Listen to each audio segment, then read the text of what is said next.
কুমারঘাটে সংবাদ সম্প্রচারের পর বিজেপির নাম ভারিয়ে মাদক কারবারের দায়ে অভিযুক্ত জের ফেরত আসামি এবং তার স্বামী মিলে পরপর হুমকি দিল সাংবাদিক জনি ভট্টাচার্যকে। সাংবাদিকতার পরিচয়পত্র খুলে ফেলতে এবং স্বাধীনভাবে পেশাগত দায়িত্ব পালন করা নিয়ে রীতিমতো হুঁশিয়ারি দিল সমাজদ্রোহীরা।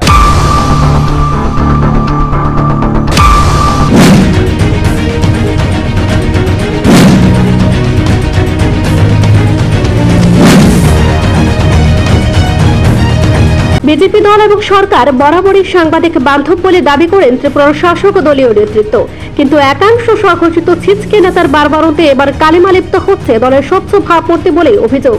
এবারে সংবাদ সম্প্রচারের রেস ধরে বিজেপি দলের সক্রিয় কার্যকর্তা পরিচয় দিয়ে ঊনকোটি জেলার কুমারঘাটের তরুণ সাংবাদিক জনি ভট্টাচার্যকে ফোনে প্রাণনাশের হুমকি ও স্বাধীন সাংবাদিকতায় হস্তক্ষেপ করার হুঁশিয়ারি এবং প্রয়োজনে নিজের জেল খাটারও হুমকি দিল কুমারঘাটের সমাজদ্রোহী তথা নেশা কারবারের জেল ফেরত আসামি রাখি আচার্যি। পরবর্তীতে তার স্বামীর দ্বারাও হুমকির শিকার হয় ওই সাংবাদিক। এই ঘটনা নিয়ে কুমারঘাট থানায় অভিযোগ দায়ের করেছেন ওই সাংবাদিক। উল্লেখ্য, গত কিছুদিন ধরে কুমারঘাট মহকুমা জুড়ে মানুষ নিখোঁজের ঘটনা নিয়ে আতঙ্ক সৃষ্টি হয় সাধারণ মানুষের মধ্যে। অনেকে বুঝে না বুঝে যে কারোর ছবি দিয়ে তা পোস্ট করতে থাকেন সামাজিক মাধ্যমে, আর এরপরে সেসব পোস্টকারীদের স্ক্রিনশট পৌঁছে যায় পুলিশের হাতে। যথারীতি তাদের বিরুদ্ধে পদক্ষেপও নেয় পুলিশ। আরক্ষা প্রশাসনের দেওয়া সেই তথ্যের উপর ভিত্তি করে সাধারণ মানুষকে সচেতন করতে এত সব নিখোঁজের ঘটনা গুজব বলে সংবাদ সম্প্রচারিত হয় সংবাদ মাধ্যমে। আর এই খবরে ওই দুই অভিযুক্ত সহ আরো কয়েকজনের স্ক্রিনশটও তুলে ধরা হয় জনসমক্ষে। আর এতেই আতে ঘা লাগে দেবাশিস রাখির। সংবাদ সম্প্রচার হতে প্রথমে সাংবাদিকের মোবাইলে ফোনে এই খবর করায় কৈফিয়ত চায় সেই সমাজদ্রোহী। শুধু তাই নয়, পুলিশকে কিভাবে প্রশ্ন করতে হবে, খবর কিভাবে করতে হবে সাংবাদিককে তারও রীতিমতো ক্লাস দেয় রাখি আচার্যি। প্রয়োজনে দ্বিতীয়বার জেলে যেতেও প্রবল ইচ্ছা প্রকাশ করে আখেরে ওই সাংবাদিকের নিরাপত্তায় প্রশ্ন চিহ্ন সামনে ঠেলে দিল সেই বখলম্ব স্বঘোষিত বিজেপি নেত্রী। প্রসঙ্গত, মাত্র কিছুদিন আগে নেশা কারবারের জড়িত থাকার দায়ে হাজতবাস সেরে এসেছেন সেই নেশা কারবারি। সাংবাদিকদের সাথে সেই নেশা কারবারের ফোনে আলাপের রেকর্ডিংও রয়েছে আমাদের হাতে। আপনারাও শুনুন খবরের জেরে ত্রিপুরায় কিভাবে রীতিমতো শাসনও হচ্ছে সাংবাদিককে। হ্যালো হ্যালো, হ্যাঁ কে? নমস্কার। নমস্কার। আমি কিংডম সেটা ঠিক শুনলাম না। রাখি আচার্যি কিতা নিউজ অচল দেবাশিস দাস তারপরে বিদ্যুৎ গোস্বামী হ্যাঁ প্রোফাইল দিয়া তুই নিউজ অচল কিতা তারা গুজব করাই দিছে মানুষ নিখোঁজ হয়েছে। এটা তোরা সাংবাদিক যে তোরা যে নিউজ চ্যানেল থেকে যে আগে ছাড়ছিল এই স্ক্রিনশট হো প্রথম তো নিউজ চ্যানেল থেকে ছাড়া হয়েছিল যে এই মানুষগুলা আগে করে গেছে বা তার গার্জিয়ান পক্ষ থেকে সেটা এটা ফেসবুকে হোক আর সোশ্যাল মিডিয়াতে হোক আর নিউজ চ্যানেলে হোক দেওয়া হয়েছিল। এর পরে না আমরা যে কোনো রামসাম যদুমধু সোশ্যাল মিডিয়াতে যারা আছে তারা পাইছে ভাইয়া সেটা দীর্ঘদিন ধরে দেখতে তারা এটা শেয়ার করতে বা এটার বিপক্ষে গিয়েছে। এটা বিপক্ষে কিচ্ছু নাই, সবাইকে সতর্কবার্তা দেওয়া হয়েছে। কারণ স্বাভাবিক আমারও ছেলে আছে, মেয়ে আছে, তোমারও ছেলে মেয়ে আছে, তুমি নিজে আছো, তুমি নিজে সেফটি নাই, আমি নিজে সেফটি নাই মনে করছি, ঠিক আছে?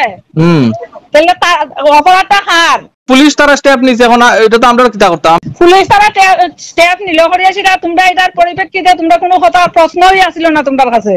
কিতা প্রশ্ন করতাম বলছে একটু কোন প্রথম টাইম এটা আমরা সাধারণ যে মানুষ যারা সোশ্যাল মিডিয়াতে আছে তারা কিভাবে জানলো? তারা কিভাবে জানছে? সাংবাদিকরা পুলিশের প্রশ্ন কেন করলাই না তোমরা সাংবাদিকরা? আপনারা যখন নিউজে যখন সোশ্যাল মিডিয়াতে যখন গার্জিয়ান পক্ষ থেকে নিউজ চ্যানেল থেকে সেইটা যখন তারা প্রথম যখন ছাড়ছিল, প্রথম দেবাশিস দাসের ছাড়ছে না তো? প্রথম তো দেবাশিস দাসের ছাড়ছে না? আমি তো আর দেখছি না খেয়ে প্রথম ছাড়ছে আর খেয়ে পরে ছাড়ছে। আমি তো আমার কথা শুনো ভাই, তুমি একজন তো সাংবাদিক, একজন সাংবাদিক, তোমারও নৈতিক দায়িত্ব আছে, তুমিও সবকিছু জাজ করিয়াছিলে। না না, আমি তো আর ঠিকা লইয়া বইছি না যে খেয়ে প্রথম ছাড়ের আর খেয়ে লাস্টে ছাড়ের। আমার কাছে আতো যা আইছে এইটাই তো আমি করবো না। আমি তো আর কেউ ঠিকা লইয়া বইছি না যে খেয়ে ফেসবুক কিতা লেখের, এটা আমি দেখিয়া বইতাম। অমুকে ওটা কইলো, প্রশাসন থেকে ওটা কইলো, পুলিশে কইলো অমুকের অমুকে প্রোফাইল দিয়া ছাড়ি দাও, তোমরাও ছাড়ি দিলা না? না তাইলে পুলিশে গিয়ে তোমরা এখন জিগাও, তোমরা আপনারা এই পোস্টের ব্যাপারে এখানে অ্যাকশন নিছেন, পুলিশে জিগাও, জিগাইতে পারবাই নি? আমরা এখানে জিগাইতাম বা তে আমার এখানে জিগাই দেয়।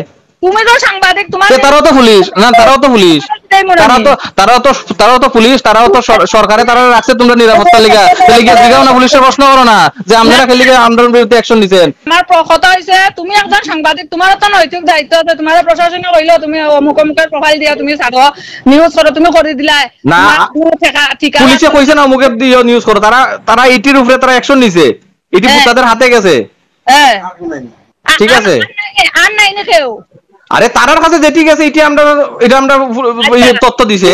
আচ্ছা আমার কথা শুনো, তুমি তো একজন সাংবাদিক হিসেবে তোমার যখন কইছিল ইটি প্রোফাইল দিছিল যে ইটির উপরে তারা অ্যাকশন নিছে, এলাকা তুমি নিউজ করে দিছো না নে, মানলাম। তুমি একজন সাংবাদিক হিসেবে তুমিও তো জিজ্ঞাসা আসলা, প্রশাসনিক যে কইছে তাইনটা তো তুমিও জিজ্ঞাসা আসলা, বলে স্যার যে সময় এটা নিউজে আইছিল যে অমুক অমুক ছবি দিয়া ছাড়ছিল যে নিখোঁজ সংবাদ, তারা ফোন নাম্বার লিখে দিয়া সেটা ছাড়ছিল সোশ্যাল মিডিয়াতে, সে বা কাহারা যদি ফাও অমুক ব্যক্তিরে এই নাম্বারে কল করিও এরকম কইতাছি জানা নে।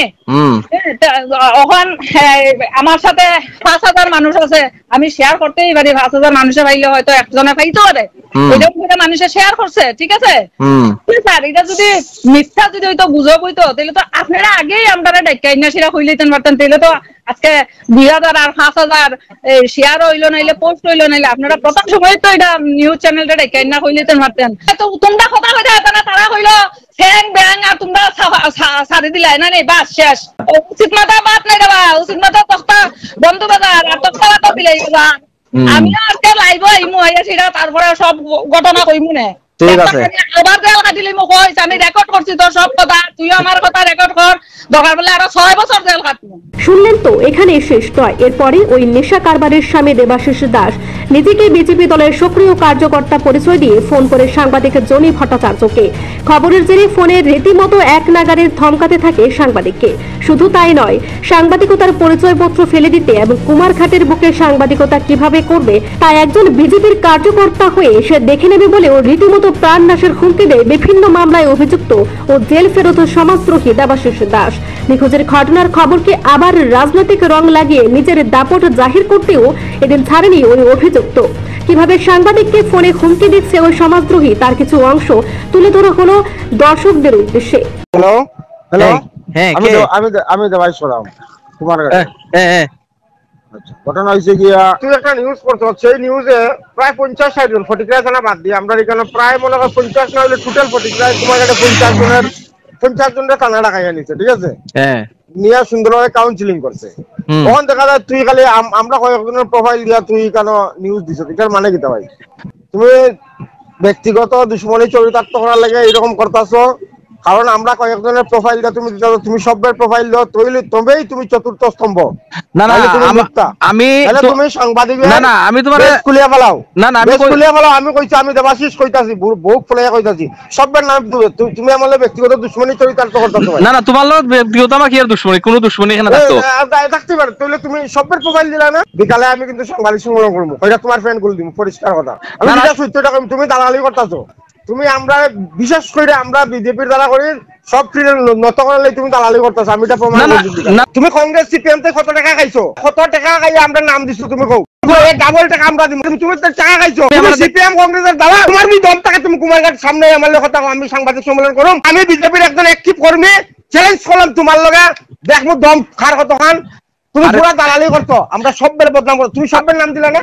কত অবস্থা আমার লগে 7 জন আছিল, 7 জনের প্রোফাইল 7 জন আছিল, তুই 7 জনের নাম দিলে না কেন? কি চাইছিলাম আমি কথাবার্তা কর, তুই কাউন্টিং কর, না হলে তোর ফ্রেন্ড আমি সন্ধ্যার ভিতরে করবো, তোর সাংবাদিকতা কেমন থাকে আমি দেখবো, আমি তো বাসিস। একটা কমপ্লেইন পাইছি জনি ভট্টাচার্যের কাছ থেকে কিছুদিন আগে মিসিং পার্সনের এগেইনস্টে যে নিউজ যে হয়েছিল এর বিরুদ্ধে একটা কমপ্লেইন মানে ধমকি দিছে রাখি আচার্য আর দেবাশিস দাস, তারা এই রিপোর্টারে জনি ভট্টাচার্যের। এই ব্যাপার নিয়ে আমরা এখন তদন্ত করব, যে সেকশন আইব এই মূলে আমরা অ্যাকুরেট লিগাল অ্যাকশন তার বিরুদ্ধে আমরা। আগে রাখি আচার্যের নামে আগে ডিপিএস কেস একটা ছিল, এটা চার্জশিট হয়ে গেছে।